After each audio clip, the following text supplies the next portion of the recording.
फसलुन फिस्सूरतिन नौइया। ये फसल है सूरत नौइया के बारे में। एक बात ये बताएं आपको, यहाँ जितने लोग बैठे हुए हैं सब तो जानवर ही हैं। तो जानवर नहीं हैं, तो हम अपने को अलग नहीं कर रहे हैं उससे। जितने लोग यहाँ बैठे हैं सब तो जानवर हैं ना, नहीं है?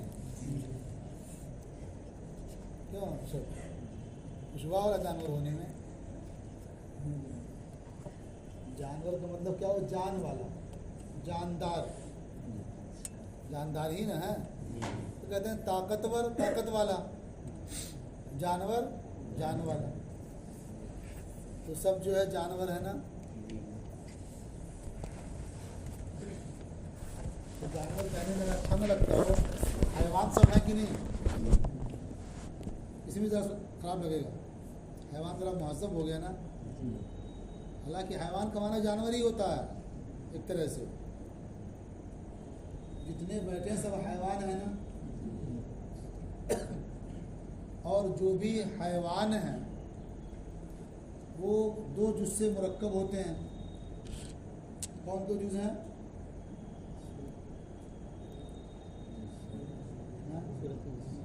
मतलब हयूला और सूरत, ये सूरत जिस्मी है।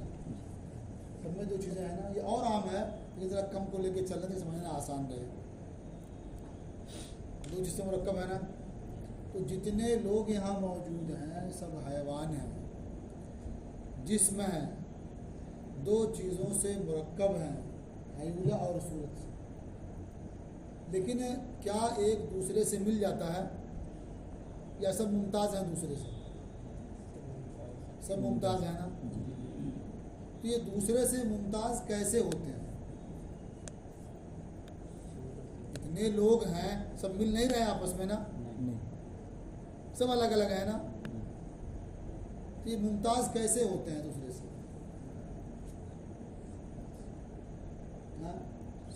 जिस्मियत और सूरत कहते हैं। अगर आप ये कहते हैं कि जिस्मियत से मुमताज़ होते हैं तो जाहिर बात है जितने भी हैं सब जिस्म हैं। तो जो चीज़ जिस्म होने की बुनियाद पर होगी वो सबके लिए होगी ना। तो इम्तियाज़ कहाँ रह जाएगा? जो चीज़ माबिल इश्तराक है वो माबिल इम्तियाज़ नहीं हो सकती। तो जिस्म तो माबिल इश्तराक है ना, सब में मुश्तरक है वो। तो जो माबिल इश्तराक है वो चीज़ माबिल इम्तियाज़ नहीं होती है। तो मालूम हुआ कि जिस्म होने की वजह से ये मुमताज़ नहीं है। तो किससे मुमताज़ होंगे? हयूला से। सूरत क्या चीज़ है? सूरत से मुमताज़ सूरत क्या चीज़ है?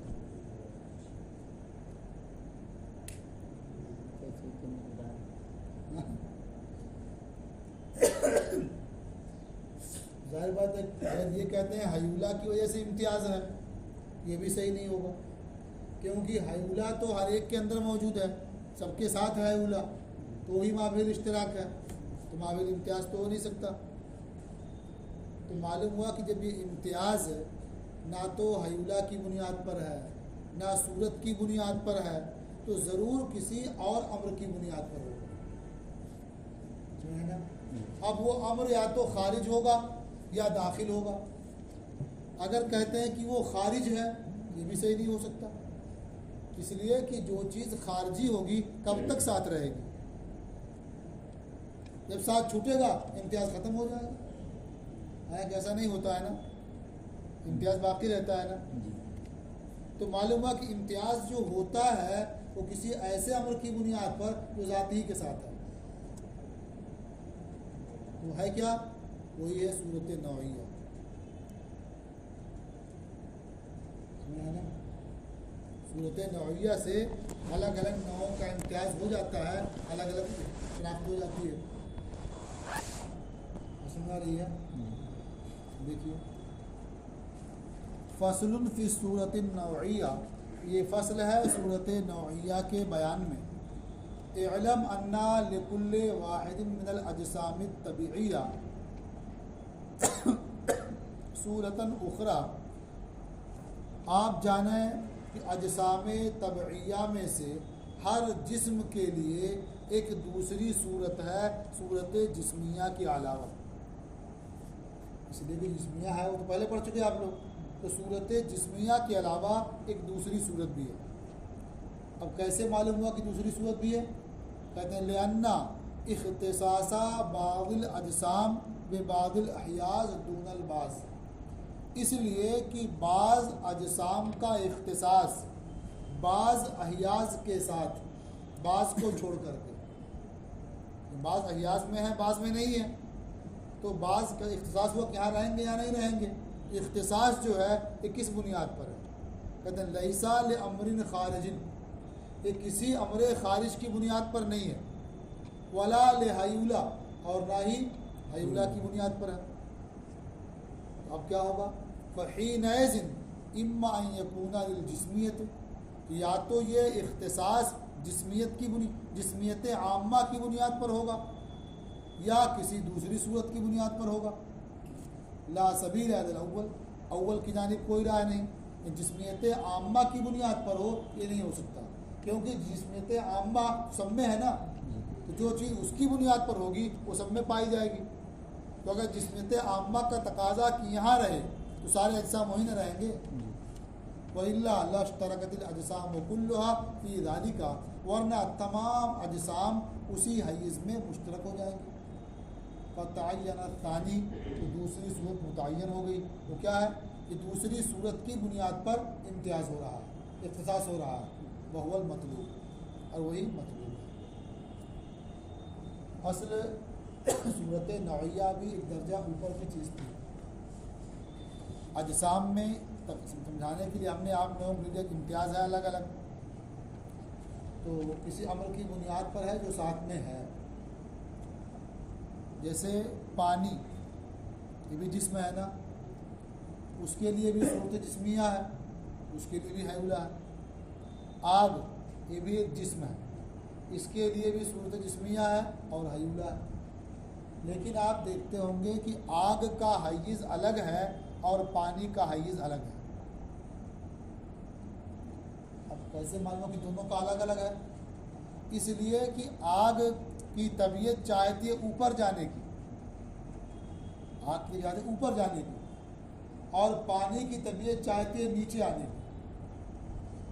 समझ है ना? तो उसका हय्ज़ अलग है, इसका हय्ज़ अलग है। असल एक ज़ाब्ता है ना कि आज कोई भी शय जब अपने हय्ज़ में पहुंच जाती है तो वहाँ ठहर जाती है, और जब हय्ज़ में नहीं रहती है तो वहाँ जाना चाहती है। ये फितरत है। तो पानी का हय्ज़ नीचे रहना है और आग का हय्ज़ ऊपर। ये दोनों का हय्ज़ अलग अलग हुआ ना। तो जो अलग अलग दोनों रहना चाहते हैं ये किस बुनियाद पर? हयूला की बुनियाद पर, या अमर खारिज की बुनियाद पर, या सूरत जिस्मिया आम्मा की बुनियाद पर, या सूरत नौइया की बुनियाद पर। चार एहतमाल है ना। तो इसमें कौन सा एहतमाल सही है?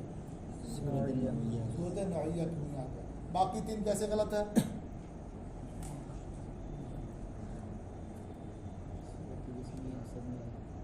अगर सूरत जिस्मिया की बुनियाद पर यह हय्ज़ का तकाजा हो तो जिस्मियत दोनों में है ना, तो जहाँ जिस्मियत पाई जाएगी वहीं उसको पाया जाना चाहिए। तो जहाँ पानी रहे वहाँ आग भी रहे, जहाँ आग रहे वहाँ पानी भी रहे, ये होना चाहिए। क्या ऐसा है? तो मालूम हुआ कि ये इख्तिसास जो है यहाँ रहना है वहाँ नहीं रहना है, तो किसकी बुनियाद पर है? हयूला की बुनियाद पर नहीं है, जिस्मियत आम्मा की बुनियाद पर भी नहीं है, अमर खारिज की बुनियाद पर हो ये भी नहीं हो सकता। क्यों? अमरे खारिज जब जुदा हो जाएगा, भाई अमरे खारिज जब चला जाएगा तब वो शय कहीं रहेगी ना। कहाँ रहेगी? अब जहाँ रहेगी वो किस बुनियाद पर वहाँ है? जो खारिज तो चला गया, अब वहाँ है वो किस बुनियाद पर? या तो हयूला की बुनियाद पर, जो पहले बातिल हो चुका है, या जिस्मियत आम्मा की बुनियाद पर, वही बातिल हो चुका है, अमरे खारिज साथ छोड़ के जा चुका है, तो वहाँ है किस बुनियाद पर? समझा इतनी? या ऐसी और चीज़ों को भी आप देख सकते हैं।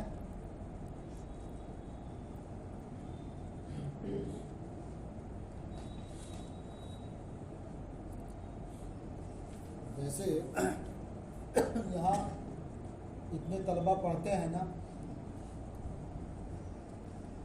तो जाहिर बात है कि बहुत चीज़ों में तो मुश्तरक है। भाई जितने पढ़ते हैं सब मुसलमान हैं, ठीक है, और सब तालिब इल्म हैं, यहाँ शफिया के तालिब इल्म हैं, यहाँ पढ़ते हैं। ये दो बातें सबके अंदर है ना, कोई इससे खाली है कि ना यहाँ किसी गैर मुस्लिम का दाखिला होता है और ना किसी दूसरे मदरसे वाले को यहाँ पढ़ने की इजाज़त होती है। तो यहाँ जो भी पढ़ रहे हैं दो चीज़ें मुश्तरक है ना, मुसलमान होना और यहाँ का तालिब इल्म होना, तो यहाँ दाखिला उसका हो चुका है। ये चीज़ें हैं ना। अब हम आपसे पूछें कि भाई आप यहाँ इस वक्त हैं तो क्या मुसलमान होने की वजह से यहाँ हैं या अशरफिया का तालिब इल्म होने की वजह से हैं या किसी और वजह से हैं? जाहिर बात है कि मुसलमान होने यहाँ तो नहीं है। अगर मुसलमान होने की वजह से यहाँ रहते, जितने मुसलमान सब यही ना रहते, हालांकि ऐसा नहीं है ना, तो मालूम हुआ कि आपका यहाँ वजूद है ये मुसलमान होने की वजह से नहीं है। तो मान लो तालिब इल्म होने की हैसियत से है, ये भी नहीं। इसलिए कि अगर आपका यहाँ वजूद है तालिब इल्म होने की वजह से होता, ये सिर्फ यही वजह होती कि आप तालिब इल्म हैं, तो तमाम तलबा में आम चीज़ होती है। जितने तलबा हैं सबको यही ना रहना चाहिए, हालांकि सब यहाँ नहीं है। इसका मतलब क्या है कि आपका यहाँ होना किसी और अमर की बुनियाद पर है। मतलब और अमर क्या है कि आप राबिया ग्रुप बे में अलिफ में है, राबिया में होना एक अलग अमर हुआ ना, इससे बहुत खारिज नहीं है, इसी तालिब इल्म मुसलमानी के साथ है। ये सुना है ना। तो राबिया में होना ना आपको यहाँ रोक रखा है, क्यों? कभी ग्रुप अलिफ में होना, बे में रहते तुम्हारा रहते, समझ आ रही है ना। तो ऐसे ही वो अजसाम अहियास का इख्तिसास है कि सूरत जिस्मिया आम्मा की बुनियाद पर हो सब वहीं रह जाएंगे और ये बातिल है। हायुला की बुनियाद पर हो, सबके अंदर हायुला है तो इस जगह सबको होना चाहिए ना, वो भी नहीं है। तो मालूम हो किसकी बुनियाद पर है? सूरत नौइया की बुनियाद। अब बात समझ में आई?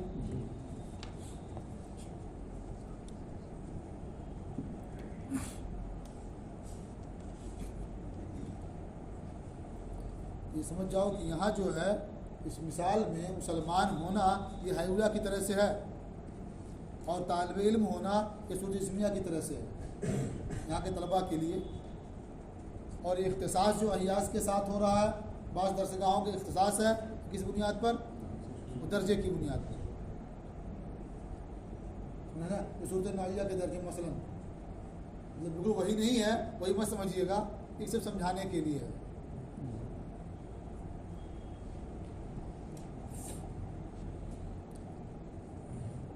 हिदायत, इतनी बात तो हो गई, अब हिदायत पेश करते हैं।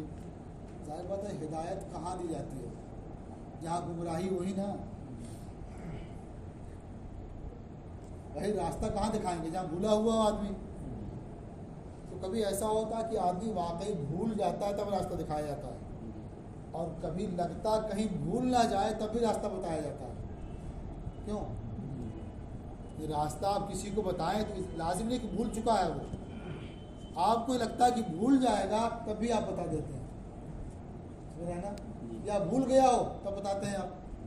तो यहाँ जो हिदायत है तो आप लोग भूले तो नहीं हैं, क्या उस तक कुछ लोग भूल ही गए हों, लेकिन भूल सकते हैं, रास्ता उनका इधर उधर हो सकता है, इसलिए हिदायत का उन्वान दे करके ये रहनुमाई कर दे रहे हैं। रास्ता क्या भूल सकता है, गावड़ी क्या हो सकती है? आपने ये पढ़ लिया कि सूरत जिस्मिया हायुला के बगैर नहीं पाई जाएगी, सूरत जिस्मिया हायुला के बगैर नहीं पाई जाएगी, और ये भी पढ़ लिया कि हायुला सूरत के बगैर नहीं पाया जाएगा। तो कोई चीज़ किसी के बगैर कब नहीं पाई जाती है? जब उसके ताबे हो, है ना, जब उसे लाजिम हो। जब तक मलजूम नहीं होगा लाजिम भी नहीं होगा। या कोई इल्लत हो, जब तक इल्लत नहीं पाई जाएगी मालूल नहीं पाया जाएगा, यही है ना। जी जैसे धूप कब तक नहीं पाई जाएगी, जब तक आफताब नहीं पाया जाएगा, क्योंकि धूप जो है ये ताबे है, ये मालूल है, और आफताब क्या मतबू है और इल्लत है। तो जैसे आपने पढ़ा कि सूरत जिस्मिया हयूला के बगैर नहीं पाई जाएगी, जहन में ये बात आई होगी ना कि सूरत जिस्मिया ये हयूला के ताबे है और मालूल है। जब हयूला क्या इल्लत है, मतबू है, जो पहले रहेगा तब ये पाई जाएगी। फिर जब बाद में आपने ये पढ़ा कि हयूला नहीं पाए जब तक सूरत ना पाई जाए, क्या समझ में आया होगा, ये ताबे है और ये मालूल है, और सूरत क्या है, ये मतबू है और इल्लत है। जो इल्लत हो या जो मतबू उसका वजूद पहले ना होता है, और यहाँ देख रहे हैं पहले वजूद हो ही नहीं पा रहा है, तो दौर लाजिम आ जा रहा है। क्यों दौर लाजिम आ रहा है ना। तो एक तरह से क्या है सूरत हाल ये समझना मुश्किल हो रहा है ना। तो वाकई अगर नहीं समझ पाए हैं तब तो हिदायत अपने असली माने में है, और समझ गए लेकिन तंबीह की ज़रूरत थी तो वह अपने इस्तिलाही माने में है। जब ये एहतमाल रहता है कि शायद भूल जाएं तो हिदायत करनी होती है ना कि ऐसे जाना फिर ये देखना तो वहाँ मुड़ जाना, हालांकि वो होशियार उसको भेज रहे हैं तब भी हिदायत कर देते हैं ना। पर जिस माने में भी हो हिदायत तो है ही है, रहनुमाई है ना ये। तो इस हिदायत में इसी शुबहे को, इसी खलल को या उसी बेरारवी को दूर किया गया। वो क्या है, ये बता दिया गया कि हयूला सूरत के लिए इल्लत नहीं है और ना ही सूरत हयूला के लिए इल्लत है, बल्कि ये दोनों मालूल हैं किसी तीसरी चीज़ के। ये दोनों मालूल हैं किसी तीसरी चीज़ की, यानी गोया कोई तीसरी चीज़ और है जिसने इन दोनों को मौजूद किया है। समझ है ना। तो जो शुबा हो रहा था कि ये इल्लत तो उसके लिए या वो इल्लत तो इसके लिए या दौर लाजिम आए, ये ख़त्म हो गया। समझिए ना, ना ये उसके लिए इल्लत है और ना वो इसके लिए इल्लत है, बल्कि ये दोनों मालूम है किसी तीसरी चीज़ की। जैसे हम ये कहें कि जब धूप होगी तो रोशनी होगी, जब धूप होगी तो रोशनी होगी, और या ये कहें कि जब रोशनी होगी तो धूप होगी। लगता है कि ये उसके लिए इल्लत है या इसके लिए इल्लत है, हालांकि आप गौर करेंगे तो मालूम होगा कि धूप और रोशनी ये दोनों मालूम हैं आफताब के लिए। कि आफताब में निकलेगा तो धूप भी होगी और रोशनी भी होगी। जैसे यहाँ दोनों मालूम है उसके और आफताब इल्लत है, ऐसे हयूला और सूरत ये दोनों क्या है, मालूम है। इल्लत कोई और चीज़ है इसने दोनों को मौजूद किया है, वो अलग कुव्वत है। देखिए हिदायत, वालम अन्नल हयूला लैसत इल्लतन लिसूरत। आप ये जानें कि हयूला सूरत के लिए इल्लत नहीं है। क्यों इल्लत नहीं है? लिअन्नहा ला तकूनु मौजूदतन बिलफिल क़ब्ला वजूद सूरत, इसलिए कि हयूला सूरत के वजूद से पहले बिलफिल मौजूद नहीं होता है। और जो चीज़ किसी के लिए इल्लत होती है क्या ज़रूरी है कि वो पहले मौजूद हो। इल्लत पहले होती है, मालूम बाद में होता है। इसलिए कि हयूला बिलफेल मौजूद नहीं होता है वजूद सूरत से पहले, लेमा मर्रा, उस दलील की बुनियाद पर जो गुजर चुकी है, तो पूरी फसल पढ़ चुके हैं ना। और इल्लत फ़ाइलिया शय की इल्लत फ़ाइलिया के लिए ज़रूरी है कि वो मौजूद हो शय से पहले। तो इल्लत मानेंगे तो पहले होना ज़रूरी है, ये पहले होती नहीं तो इल्लत है नहीं। वह सूरतो ऐज़न लैसत इल्लतन लिल हयूला, और सूरत भी इल्लत नहीं है हयूला के लिए। क्यों? अगर ये इल्लत हो तो इसका पहले होना ज़रूरी होगा ना। और सूरत का हाल क्या है कि इसका वजूद शक्ल के साथ होता है या शक्ल के सबब से होता है। इसका वजूद है, सूरत का जो वजूद होगा वो शक्ल के साथ होगा या शक्ल के सबब से सूरत का वजूद होता है। और शक्ल ये हयूला से पहले पाई नहीं जाती, शक्ल पाई जाती है हयूला के बाद। जब शक्ल हयूला के बाद पाई जाएगी तो सूरत क्या है, कब पाई जाएगी? भाई हयूला के बाद पाई जाएगी। जाहिर है शक्ल सूरत पाई जाती है शक्ल के बाद, और शक्ल पाई जाती है हयूला के बाद। मतलब क्या, शक्ल सूरत पाई जाएगी हयूला के बाद, जी तो जाहिर है ना। जी तो मालूम हुआ कि ये सूरत जो है इल्लत नहीं है हयूला के लिए, क्योंकि इल्लत अगर होती तो हयूला से पहले पाया जाना ज़रूरी था ना। और कब पाई जा रही है? हयूला के बाद, बहुत बाद। कि हयूला होगा फिर सूरत होगी, तब जाके कहीं हयूला होगा तो शक्ल होगी, तब कहीं जाके सूरत होगी, बहुत बाद में पाएगी ना। जी इल्लत कैसे हो सकती है? वह शक्लो लायूजदो क़ब्ल हयूला, और शक्ल हयूला से पहले पाई नहीं जाती है। तो अगर सूरत इल्लत हो जाए वजूद हयूला के लिए तो सूरत मुक़द्दम होगी हयूला पर, हालांकि खिलाफ मफरूज़ है। आपने फ़र्ज़ किया है तो मुक़द्दम हो ही नहीं सकती, वो तो हयूला होगा फिर शक्ल होगी फिर जाके सूरत होगी।